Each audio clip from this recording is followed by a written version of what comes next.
നമസ്കാരം, ഞാൻ Mrinal. Cloud kitchen എന്ന് കേട്ടിട്ടുണ്ടാവും അല്ലേ? ക്ലൗഡ് കിച്ചൺ എന്താണെന്ന് എക്സ്പ്ലെയിൻ ചെയ്യാൻ ശ്രമിക്കുകയാണ് ഞാൻ. നമ്മളൊരു റെസ്റ്റോറൻറ്റ് തുടങ്ങുമ്പോൾ നമുക്ക് ഒരുപാട് എസ്റ്റാബ്ലിഷ്മെൻറ്റ് കോസ്റ്റ് ഉണ്ട്. നമ്പർ 1 സാലറിയാണ്. സാലറി എന്ന് പറയുമ്പോൾ ഒരു 100-150 സീറ്റുള്ള റെസ്റ്റോറൻറ്റിൽ 10-60 സ്റ്റാഫ് ഉണ്ടാവും. അപ്പോൾ അവരുടെ കോസ്റ്റ് 10 ലക്ഷം രൂപയുടെ മേലെ പോകും. അവർക്ക് ശമ്പളം കൊടുക്കണം, എല്ലാവർക്കും യൂണിഫോം വേണം, അക്കോമഡേഷൻ വേണം, ഫുഡ് വേണം. 10 ലക്ഷം രൂപയുടെ മേലെ ഈസി ആയിട്ട് പോകും. അത് നമ്മുടെ റെസ്റ്റോറൻറ്റിനെ സംബന്ധിച്ച് ഏറ്റവും വലിയ കോസ്റ്റ് ആയിരിക്കും. രണ്ടാമത് റെൻറ്റ്. നല്ല പ്രൈം ലൊക്കേഷനിലായിരിക്കുമല്ലോ റെസ്റ്റോറൻറ്റ് ഉണ്ടാവുക. ഇപ്പോൾ ഒരു KSRTC ബസ് സ്റ്റാൻഡിൻ്റെ അടുത്ത്, അല്ലെങ്കിൽ റെയിൽവേ സ്റ്റേഷൻ്റെ അടുത്ത്, അല്ലെങ്കിൽ ഒരു പ്രൈമായിട്ടുള്ള എടപ്പള്ളി പോലത്തെ ഒരു സ്ഥലത്ത്, അല്ലെങ്കിൽ കോഴിക്കോട് മാവൂർ റോഡ് പോലുള്ള സ്ഥലത്ത്, അല്ലെങ്കിൽ തിരുവനന്തപുരത്ത് സ്റ്റാച്യുവിൻ്റെ അടുത്ത്, അല്ലെങ്കിൽ പുതുതായിട്ട് വരുന്ന ലുലുവിൻ്റെ അടുത്ത്. അപ്പം ഇതെല്ലാം റെൻറ്റ് വളരെ അധികം കൊടുക്കേണ്ടി വരുന്ന, ഒരു സ്ക്വയർ ഫീറ്റിന് 60 രൂപ കൂടുതലൊക്കെ കൊടുക്കേണ്ടി വരുന്ന സ്ഥലമാണ്. ഈ റെൻറ്റും സ്റ്റാഫും ഇതാണ് ഏറ്റവും വലിയ കോസ്റ്റ്. ഒരു കസ്റ്റമർ ഭക്ഷണം കഴിക്കുമ്പോൾ അയാൾ 1000 രൂപയ്ക്ക് ഭക്ഷണം കഴിച്ചാൽ സത്യത്തിൽ റെസ്റ്റോറൻറ്റിൽ ഭക്ഷണത്തിൻ്റെ വില 400 രൂപയോ അല്ലെങ്കിൽ 350 രൂപയോ ഒക്കെ ഉണ്ടാവുള്ളൂ. ബാക്കി മുഴുവൻ കോസ്റ്റും അദ്ദേഹം, ഈ 1000 രൂപ എന്നുള്ള മുഴുവൻ പൈസ അദ്ദേഹം പേ ചെയ്യുന്നത് അദ്ദേഹം അവിടെ അനുഭവിക്കുന്ന സൗകര്യത്തിന് വേണ്ടിയിട്ടാണ്. വന്നിരുന്ന് AC, പിന്നെ സ്റ്റാഫിൻ്റെ പരിചരണം, അങ്ങനെയുള്ള സംഭവങ്ങൾക്കാണ്. ആ ഇരിക്കുന്ന സ്ഥലത്തിൻ്റെ ആ ഒരു എടുപ്പ്, ഇപ്പം കേശവദാസപുരം, അങ്ങനെ എന്തെങ്കിലും ഒരു പ്രൈം ലൊക്കേഷൻ. ക്ലൗഡ് കിച്ചൺ ഇതിനെല്ലാം കട്ട് ചെയ്യുകയാണ്.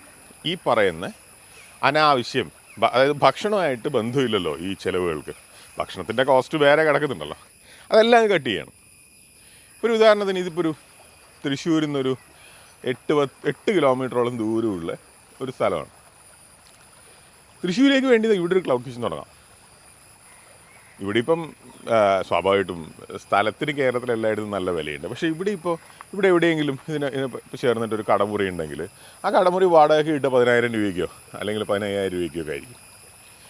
അവിടെ നമുക്കൊരു കിച്ചൺ സെറ്റപ്പ് ചെയ്യാം. ഇനി ക്ലൗഡ് കിച്ചൺ എന്ന് പറഞ്ഞാൽ, ഒരു ഷവർമ്മ കട നമ്മൾ ക്ലൗഡ് കിച്ചണായിട്ട് പ്ലാൻ ചെയ്യുമ്പോൾ നമ്മളവിടെ ഷവർമ്മ മാത്രമാണോ ഉണ്ടാക്കുക? അല്ല. എൻ്റെ അനുഭവം എന്ന് പറഞ്ഞാൽ 9 ക്യുസീൻ ഒരുമിച്ച് ചെയ്യുന്ന ക്ലൗഡ് കിച്ചൺ വരെ ഉണ്ടാക്കിയിട്ടുണ്ട്. അപ്പം ആ ക്ലൗഡ് കിച്ചൻ്റെ പേര് 9 ആയിരിക്കും, 9 സംഭവങ്ങളായിരിക്കും. അതായത് അന്ന് അവിടെ ചെയ്തിരുന്നത് ബിരിയാണി സെപ്പറേറ്റ് ആയിട്ട് ഒരു പേര്. അതിനൊന്നും ബ്രാൻഡ് നെയിം എനിക്ക് പറയാൻ പറ്റില്ല, കാരണം നിങ്ങൾക്ക് ചിലപ്പോൾ അറിയുന്നുണ്ടാവും. ക്ലയൻറ്റിനെ പറ്റി സംസാരിക്കുന്നത് ശരിയല്ലല്ലോ. ബിരിയാണി ഉണ്ടായിരുന്നു അവിടെ ഈ ബ്രേക്ക്ഫാസ്റ്റിന് വളരെ ഫേമസ് ആണ് ആ കട. രാവിലെ ഈ പുട്ടുകടല, പുട്ട് ചെറുപയർ, പിന്നെ പൊറോട്ട കടല, അങ്ങനെ vegetarian plus non vegetarian breakfast. അപ്പോൾ ബ്രേക്ക്ഫാസ്റ്റിന് ഒരു പ്രത്യേക ബ്രാൻഡ് ഉണ്ടായിരുന്നു, ബിരിയാണിക്ക് ഒരു പ്രത്യേക ബ്രാൻഡ് ഉണ്ടായിരുന്നു, ഉച്ചയ്ക്ക് പൊതിച്ചോറിനും കാര്യങ്ങൾക്കും പ്രത്യേക ബ്രാൻഡ് ഉണ്ടായിരുന്നു, പിന്നെ സ്നാക്സിന് പ്രത്യേക ബ്രാൻഡ് ഉണ്ടായിരുന്നു, ഈ ഷവർമ്മ, അൽഫാം അതിന് പ്രത്യേക ബ്രാൻഡ് ഉണ്ടായിരുന്നു, ചൈനീസിന് പ്രത്യേക ബ്രാൻഡ് ഉണ്ടായിരുന്നു, അറബിക് ഫുഡ് ഉണ്ടായിരുന്നു, മന്തിയൊക്കെ ഉണ്ടായിരുന്നു, അതിന് പ്രത്യേക ബ്രാൻഡ് ഉണ്ടായിരുന്നു. പിന്നെയും 2 കൂടി ഉണ്ടെന്ന് അതിൻ്റെ ഓർമ്മ, 9 എണ്ണം മറന്നു. ഇപ്പം ഈ 9ന് 9 ബ്രാൻഡാണ്. പക്ഷേ ഷവർമ കിങ് എന്താണ് ഷവർമയുടെ ഷവർമയും അൽഫാമും വേറെ വേറെ ബ്രാൻഡുകളായിരുന്നു. ഷവർമ കിങ് എന്നാണ് ഷവർമയുടെ പേര് എന്ന് വിചാരിക്കുക. ഷവർമ കിങ്ങിലേക്ക് ഒരു ഓർഡർ വരികയാണ്. ഉടനെ അവിടുന്ന് ഷവർമ ഉണ്ടാക്കുന്നു. ഒരേ കിച്ചണാണ്. നമ്മളിങ്ങനെ നോക്കുമ്പോൾ നമുക്ക് എല്ലാം കാണാം. എല്ലാം 9 സെക്ഷനാക്കി മാറ്റിയിട്ട് ഇവിടെ ഉണ്ടാക്കുകയാണ് എല്ലാ സാധനങ്ങളും. മൊത്തം 15 സ്റ്റാഫോ മറ്റോ ആണ് അവിടെ മൊത്തം ഉണ്ടായിരുന്നത്.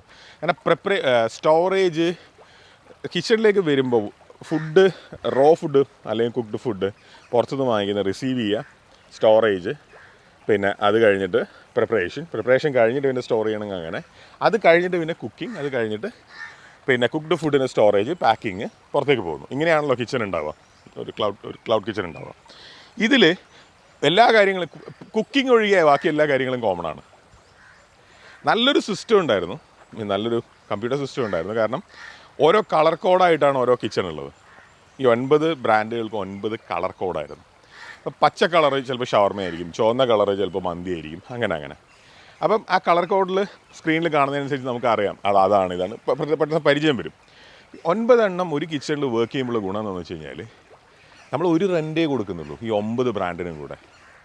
നമുക്ക് സ്റ്റാഫ് ലിമിറ്റഡേ വേണ്ടു. കാരണം റിസീവ് ചെയ്യുന്നത്, സ്റ്റോർ ചെയ്യുന്നത്, പ്രിപ്പയർ ചെയ്യുന്നത്, അത് കഴിഞ്ഞിട്ടുള്ള സംഭവങ്ങൾ പാക്ക് ചെയ്യുന്നത് എല്ലാം ഒരു ഗ്രൂപ്പാണ്. 9 ബ്രാൻഡും ഉണ്ട്. ഈ കുക്ക് ചെയ്യുന്നവർ അങ്ങോട്ടും കൂടെ ഹെൽപ്പ് ചെയ്യും. ഇപ്പോൾ ഷവർമ ഉണ്ടാക്കുന്ന ആൾ അൽഫാമിൻ്റെ മസാല ഇട്ട് കൊടുക്കും. പിന്നെ ബിരിയാണി ഉണ്ടാക്കുന്ന ആൾ ചോറുണ്ടാക്കാൻ, ബിരിയാണി ഉണ്ടാക്കുന്ന ആൾ തന്നെയാണ് അതിൽ പൊതിച്ചോറ് ഉണ്ടാക്കിക്കൊണ്ടിരുന്നത്. പിടികിട്ടിയോ? അപ്പോൾ സത്യത്തിൽ 9 റെസ്റ്റോറൻറ്റ് ഒരു സ്ഥലത്ത് വർക്ക് ചെയ്യുന്ന എഫക്റ്റ് കിട്ടി. ഇപ്പോൾ ഇപ്പോൾ ഒരു കസ്റ്റമർ പെർട്ടിക്കുലർലി നമുക്ക് ഭയങ്കര ഇൻട്രസ്റ്റിംഗ് ആയിട്ട് തോന്നിയ ഒരു കസ്റ്റമറുണ്ട്. ആ കസ്റ്റമർ സൊമാറ്റോയിൽ പിന്നെ ഇത് ചെയ്തതാണ്, റിവ്യൂ എഴുതിയതാണ്. ഷവർമ കിങ് എന്നാണ് ബ്രാൻഡിൻ്റെ പേരെന്ന് വെച്ചോ. ഈ ഷവർമ കിങ് ഭയങ്കര മോശമാണ് എന്ന് പറഞ്ഞതിൻ്റെ റിവ്യൂ ചെയ്ത അതേ കസ്റ്റമർ ഞങ്ങളുടെ തന്നെ അതേ കിച്ചണിൽ നിന്ന് പോകുന്ന ചൈനീസ് ബ്രാൻഡിന് സൂപ്പർ ചൈനീസ് ഫുഡ് എന്ന് എഴുതിയിട്ടുണ്ട്. അതായത് അതേ കിച്ചനെ പറ്റിയിട്ട് ഒരു സാധനത്തിനെ പറ്റി അദ്ദേഹം നെഗറ്റീവ്, ഒരു സാധനത്തിനെ പറ്റി പോസിറ്റീവും പറഞ്ഞു. ചുരുക്കി പറഞ്ഞാൽ കസ്റ്റമേഴ്സിന് അറിയേയില്ല ഈ സാധനങ്ങൾ മൊത്തം ഒരു കിച്ചണിൽ നിന്നാണ് പോകുന്നത്. കാരണം ക്ലൗഡ് കിച്ചണിലേക്ക് ഡെലിവറി ബോയ്സ് മാത്രമേ വരുള്ളൂ. കസ്റ്റമേഴ്സ് വരില്ല, ടേക്ക് അവേ ഇല്ല, ഡൈനിങ് ഇല്ല, ഒന്നുമില്ല, ജനങ്ങളും ഇല്ല. ക്ലൗഡ് കിച്ചൺ എന്ന് പറയുന്നത് ഒരു ഫാക്ടറി പോലെയാണ്. അപ്പോൾ നമ്മളിപ്പോൾ ഈ റൂഫിംഗ് ഷീറ്റ് ഉണ്ടാക്കുന്ന ഫാക്ടറിയിലേക്കോ അല്ലെങ്കിൽ വെളിച്ചെണ്ണ ഉണ്ടാക്കുന്ന ഫാക്ടറിയിലേക്കോ നമ്മൾ പോകാറില്ലല്ലോ. സെയിം. ഇനി നിങ്ങൾക്കിത് പിടികിട്ടുന്നുണ്ടല്ലോ അല്ലേ? അതായത് 9 ബ്രാൻഡിൽ നമ്മൾ 9 അല്ലെങ്കിൽ ഇപ്പോൾ 8 എണ്ണം ആണെങ്കിൽ 8 എണ്ണം, 5 എണ്ണം ആണെങ്കിൽ 5 എണ്ണം, നിങ്ങളുടെ ഇഷ്ടംപോലെ നമ്മൾ സ്വിഗ്ഗിയിൽ, സൊമാറ്റോയിൽ, സകല ഏതൊക്കെ ഡെലിവറി ആപ്പുകളുണ്ടോ അതിലൊക്കെ രജിസ്റ്റർ ചെയ്യുന്നു. കസ്റ്റമേഴ്സ് ഈ 9 എണ്ണം 9 ആളുടെയാണ്, 9 സ്ഥലങ്ങളിൽ നിന്ന് വരുന്നതെന്ന് വിചാരിച്ചിട്ട് ഓർഡർ ചെയ്യുന്നു. സിമ്പിൾ. നമ്മുടെ ഒരുപാട് ചിലവുകൾ നമ്മൾ പൂൾ ചെയ്യുന്നുണ്ട്. റെൻറ്റ് പൂൾ ചെയ്യുന്നു, 50% സ്റ്റാഫിൻ്റെ എഫേർട്ട് പൂൾ ചെയ്യുന്നു, പർച്ചേസ് ബൾക്കാവുന്നു. പിന്നെ റെൻ്റ് എന്ന് പറയുന്നത് വളരെ ചെറുതുമായിരിക്കും. കാരണം ഇത്രയും വലിയൊരു ഓപ്പറേഷൻ ഇപ്പോൾ തൃശ്ശൂർ ടൗണിൽ പിന്നെ ഈവൻ ഇക്കണ്ടവാരി റോഡ് പോലുള്ളൊരു സ്ഥലത്ത് നടത്തണമെങ്കിൽ തന്നെ എത്ര റെൻറ്റ് കൊടുക്കേണ്ടി വരും? സ്ക്വയർ ഫീറ്റിന് 60 രൂപയൊക്കെ കൊടുക്കേണ്ടി വരും. ഒരു 4-5 കിലോമീറ്റർ ദൂരെ ചെയ്താൽ മതി. കാരണം ഡെലിവറി അല്ലേ, നോ പ്രോബ്ലം. 4-5 കിലോമീറ്റർ ദൂരെ ചെയ്യുമ്പോൾ റെൻറ്റ് 4-1 5-1 ആയിട്ട് കുറയും. പിന്നെ നമുക്ക് പ്രൈം ലൊക്കേഷനൊന്നും വേണ്ട. കാരണം കസ്റ്റമേഴ്സ് നമ്മളത്തേക്ക് വരുന്നില്ല, ഡെലിവറി ബോയ്സ് മാത്രമേ വരുന്നുള്ളൂ. ഇനി നമ്മൾ സാറ്റലൈറ്റ് കിച്ചൺ തുടങ്ങും. അതായത് ഫോർ എക്സാമ്പിൾ നമ്മളിപ്പം നമ്മുടെ ക്ലൗഡ് കിച്ചൺ ഉള്ളത് നമ്മുടെ കൊച്ചിയിലാണെങ്കിൽ കണ്ടെയ്നർ റോഡിലാണെന്ന് വിചാരിക്കുക. കണ്ടെയ്നർ റോഡിൽ നിന്ന് നമുക്ക് ചിലപ്പോൾ ഇവിടെ കലൂർ ഭാഗത്തേക്ക് എഫക്റ്റീവായിട്ട് ഡെലിവറി ചെയ്യാൻ പറ്റിയെന്ന് വരില്ല തിരക്കുള്ള സമയത്ത്. അപ്പം നമ്മൾ കലൂർ ചെയ്യാൻ പറ്റിയെന്ന് വരില്ല, അല്ലെങ്കിൽ മട്ടാഞ്ചേരി ചെയ്യാൻ പറ്റിയെന്ന് വരില്ല, അല്ലെങ്കിൽ ചിലപ്പോൾ കാക്കനാട് ചെയ്യാൻ പറ്റും. എഫക്റ്റീവ് പെട്ടെന്ന് ടപ്പ് അങ്ങനെ സ്പീഡിൽ ഡെലിവറി ചെയ്യാൻ പറ്റിയെന്ന് വരില്ല. നമ്മൾ 2-3 സാറ്റലൈറ്റ് കിച്ചൺ തുടങ്ങും. ഇവിടെ നിന്ന് ഉണ്ടാക്കിയ ഫുഡ് പാക്ക് ചെയ്ത് റെഡിയാക്കി അവിടെ കൊണ്ടുപോയിക്കും. അല്ലെങ്കിൽ ഇവിടെ നിന്ന് ഉണ്ടാക്കിയ ഒരു ചെമ്പ് ബിരിയാണി, 80 പേർക്കുള്ള ബിരിയാണി അവിടെ കൊണ്ടുവെക്കും. അപ്പോൾ അവിടുന്ന് ഓർഡർ അനുസരിച്ച് നമ്മൾ ചെയ്ത് കൊടുക്കും. അപ്പം ഒറ്റ കിച്ചൺ കൊണ്ട് സിറ്റി മൊത്തം നമ്മൾ കവർ ചെയ്യണം. ആലുവയിൽ കൊണ്ടുവയ്ക്കാം, ഇവിടെ അങ്കമാലി കൊണ്ടുവയ്ക്കാം. സോ ഇതാണ് ക്ലൗഡ് കിച്ചൺ. നിങ്ങൾക്ക് ഞാൻ പറഞ്ഞത് പൂർണ്ണമായിട്ട് മനസ്സിലായോ? അതായത് ഒരു സ്പേസ്, ആ സ്പേസിൽ ഒരു ബ്രാൻഡല്ല, കുറേ ബ്രാൻഡുകൾ. അവിടെ ചൈനീസ് ഉണ്ടാവും, അറബിക്ക് ഉണ്ടാവും, പിന്നെ വേണമെങ്കിൽ കോണ്ടിനെൻ്റൽ ഉണ്ടാവും, ബർഗേഴ്സ് ഉണ്ടാവും, സാൻഡ്വിച്ചസ് ഉണ്ടാവും, പിന്നെ പൊതിച്ചോറുണ്ടാവും, ബിരിയാണി ഉണ്ടാവും. ഇതിനെല്ലാം സെപ്പറേറ്റ് ബ്രാൻഡുകൾ.